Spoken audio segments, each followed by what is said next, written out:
By the early 2010s, Target was operating as an American retail powerhouse. Customers loved the mix of modern design and affordability, allowing the company to thoroughly dominate its home market. That reputation successfully crossed borders. Millions of Canadians already knew the brand.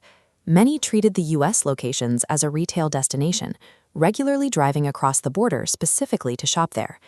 Then a massive opportunity opened up in Canada. A legacy retailer named Zellers was struggling, leaving behind extremely valuable prime real estate across the country.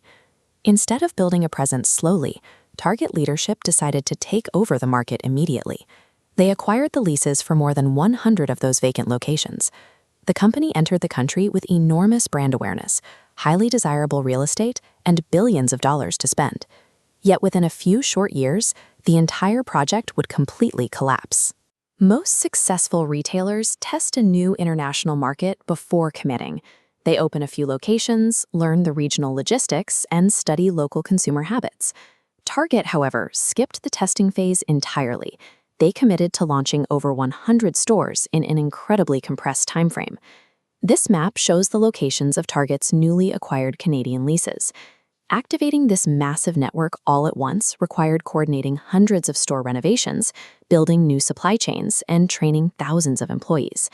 Everything had to function perfectly from day one. But the sheer volume of employees and uncoordinated inventory databases placed unbearable pressure on the system, eliminating any margin for error. By prioritizing aggressive speed over methodical execution, leadership guaranteed that any small logistical hiccups would be instantly magnified across over 100 locations. Long before customers noticed anything was wrong, the internal corporate infrastructure began to crack. The primary issue was data integrity. This visualization demonstrates the core disconnect. Inventory numbers in Target's digital systems failed to match reality.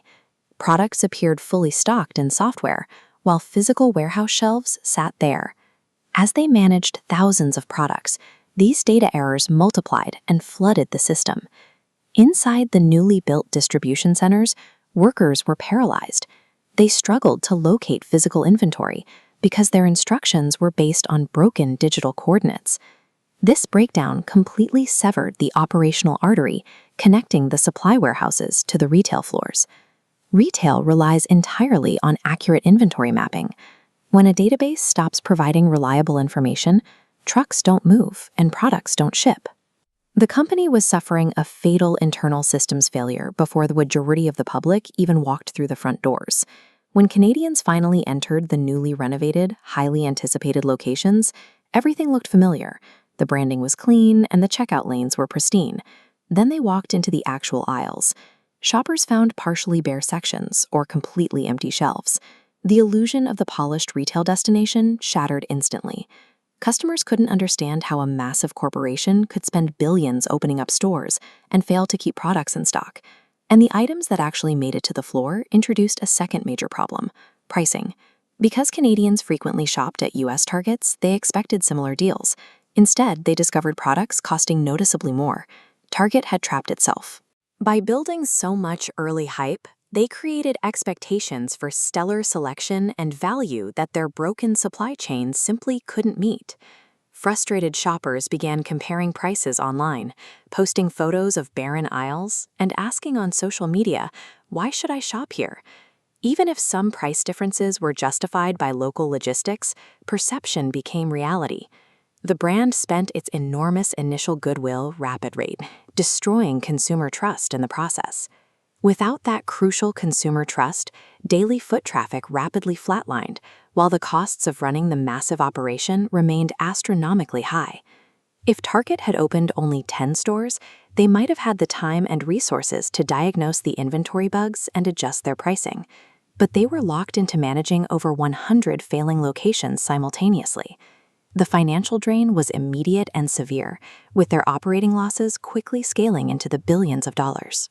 By 2015, corporate leadership faced an unfixable situation. They made the drastic choice to shut down operations and abandon the entire country. The collapse left thousands of employees without jobs and hundreds of enormous, empty commercial real estate shelves scattered across Canada. No single error caused the failure. It was a chain reaction. An overly aggressive timeline completely broke the data systems. The broken data emptied the shelves, and the empty shelves alienated the customers. It proved a harsh reality. International expansion does not reward past success or corporate confidence. It strictly rewards operational precision. Target had the resources, the real estate, and the recognition, but a powerful brand reputation will only get customers through the door on day one. Flawless execution is the only thing that keeps them coming back.